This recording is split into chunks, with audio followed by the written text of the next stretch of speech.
Y'all ever heard of onion browsing? Hold on to your hats, folks, because we're about to dive into the wild world of the internet, and not the kind where your grandma posts cat videos. We're talking about the internet's basement, the dark web. Now, some folks get the dark web confused with its slightly less mysterious cousin, the deep web. But don't you worry, we're going to break it all down nice and slow, like a pot of grits on a Sunday morning. Think of the internet like a giant house.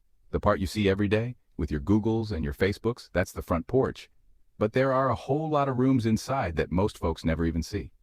That's the deep web. And tucked away in the back, behind a locked door and a sign that says, "Beware of dog," that's the dark web. Now, before you start picturing shadowy figures in hoodies huddled over glowing screens, let's clear up a thing or two. The dark web ain't just for hackers and criminals. Though they do like to hang out there, it's more complicated than that. It's like a digital flea market. You got your good stuff, your weird stuff, and your stuff that'll land you in a heap of trouble. So grab yourself a glass of sweet tea, settle in, and let's unravel this internet enigma together. All right, y'all, first things first. Let's get these internet terms straight, shall we? There's a lot of confusion out there, and it's high time we clear it up. We got the deep web and the dark web, and they sound mighty similar, like two sides of the same hush-hush coin. But trust me, they're as different as night and day. But hold your horses, because they ain't the same thing. It's crucial to understand the distinction if we're going to navigate this digital landscape safely. The deep web, see, that's like the storage room of the internet. It's vast, it's hidden, but it's not necessarily sinister. It's full of stuff that ain't meant for public consumption. We're talking about things like academic databases, medical records, and other sensitive information. Think of your online banking records, your private emails, that embarrassing photo you posted back in 2008 that you thought you deleted. All that personal data is tucked away in the deep web. It's all still out there, lurking in the depths, but it's protected mostly. It's like the deep ocean, vast, mysterious, but not inherently dangerous. The dark web, on the other hand, that's where things get a little more interesting. It's a whole different ballgame. It's a smaller part of the deep web, and it's intentionally hidden, like a squirrel stashing away nuts for winter. It's designed to be out of sight. You can't just stumble upon it using your regular old browser, no sir. It's not like you can just Google your way in. You need special software like a secret password or a decoder ring to get in. Tools like Tor are your gateway to this hidden realm. Now, I know what you're thinking. Why in the world would anyone want to hide online? What's the point of all this secrecy? Well, some folks like their privacy. Bless their hearts.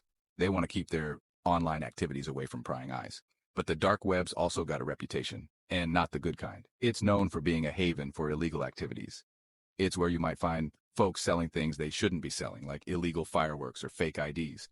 It's a marketplace for the forbidden. It's a mixed bag, that's for sure. You can find all sorts of things, some of which are downright dangerous.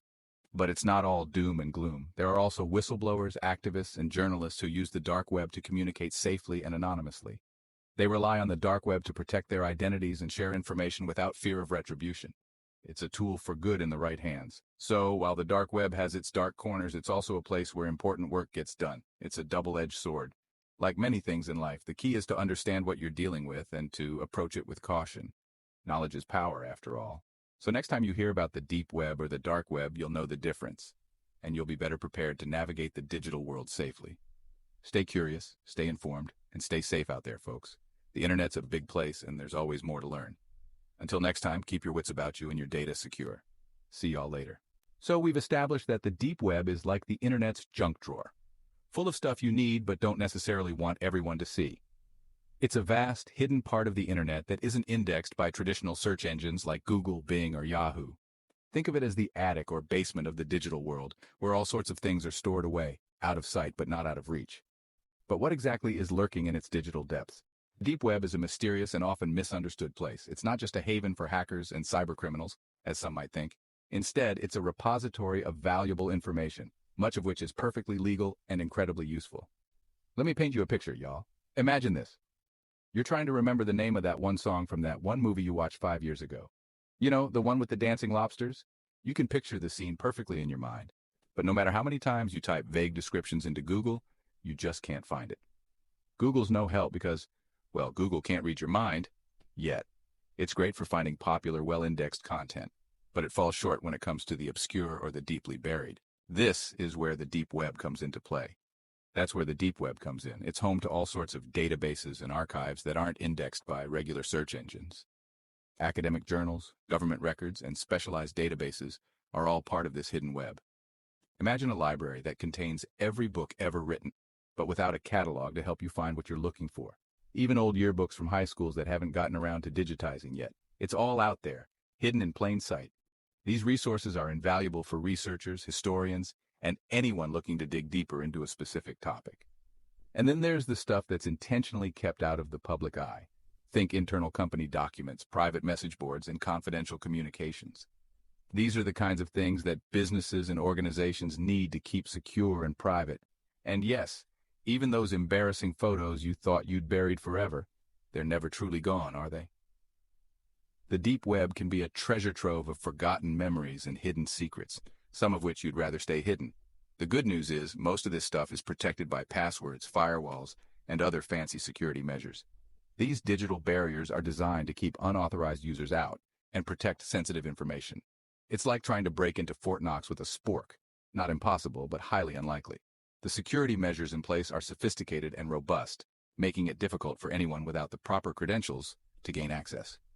But here's the thing about the deep web. It's not all cloak and dagger mystery.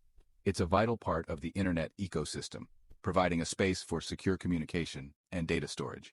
In fact, you probably use it every day without even realizing it. Many of the online services we rely on operate within the deep web, away from the prying eyes of search engines. Ever logged into your online banking? Used a password manager? These are prime examples of deep web activities. Your bank's website, for instance, is part of the deep web because it's not indexed by search engines and requires a login to access. Sent an email with sensitive information. Email services, especially those that offer encryption, also operate within the deep web.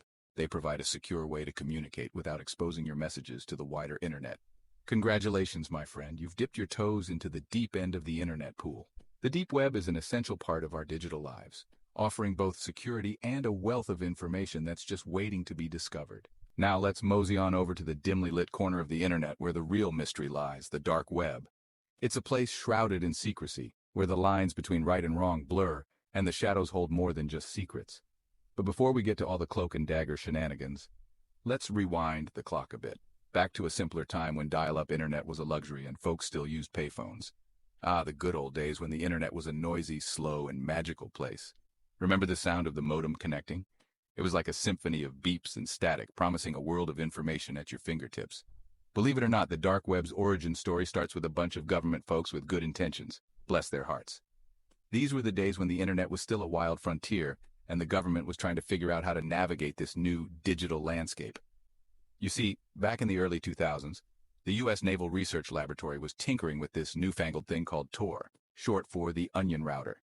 It was a groundbreaking project aimed at creating a secure and anonymous way to communicate over the internet. The idea was to protect sensitive information and ensure privacy in an increasingly connected world. Now, Tor wasn't designed for buying illegal fireworks or swapping cat memes in secret. No, sir. It was a tool for serious business, a way to keep communications safe from prying eyes. Imagine a world where every message you sent could be intercepted and read by anyone. Tor was the answer to that problem. A digital cloak of invisibility. It was meant to be a secure way for government agents and dissidents living under oppressive regimes to communicate anonymously. For those brave souls fighting for freedom and justice, Tor was a lifeline, a way to share information without fear of retribution. It was a beacon of hope in a world where speaking out could cost you everything. Think of it like a digital whisper network, where messages bounced around so much you couldn't tell where they came from or where they were going. It was like playing a game of digital hide-and-seek, with each message taking a different path through a maze of servers and connections. The result? Anonymity and security, wrapped up in layers of encryption.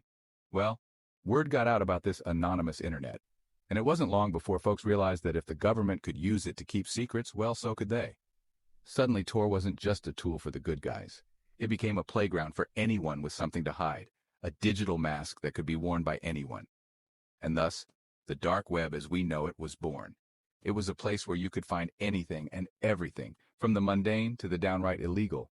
It was like a digital bazaar, where the rules of the regular internet didn't apply. A place where anonymity reigned supreme and the shadows held untold secrets. It was like giving everyone a disguise and a secret handshake, and suddenly the internet got a whole lot more interesting, and a little bit scary. The dark web became a place of mystery and intrigue where you never quite knew who you were dealing with. It was a digital Wild West, where the only law was the law of anonymity. But hold your horses, folks, because things ain't always what they seem on the dark web. Just because something is hidden doesn't mean it's valuable or even real. The dark web is full of smoke and mirrors. A place where deception is the name of the game. Just because you can buy something doesn't mean it's the real deal. The dark web is rife with scams and counterfeit goods, a digital flea market where not everything is as it appears. It's a place where you have to be extra cautious, where trust is a rare commodity. It's like that time I bought a genuine Elvis Presley autograph at a flea market, only to find out later it was signed by a squirrel named Earl. It's a funny story now, but at the time it was a hard lesson in trust and authenticity. The dark web is full of Earls, ready to take advantage of the unwary. Live and learn, I always say. The dark web is a fascinating place, full of potential and peril. It's a reminder that even the best intentions can lead to unexpected consequences. So as you navigate this digital landscape, remember to keep your wits about you and always question what you see. After all, in the shadows, not everything is as it seems.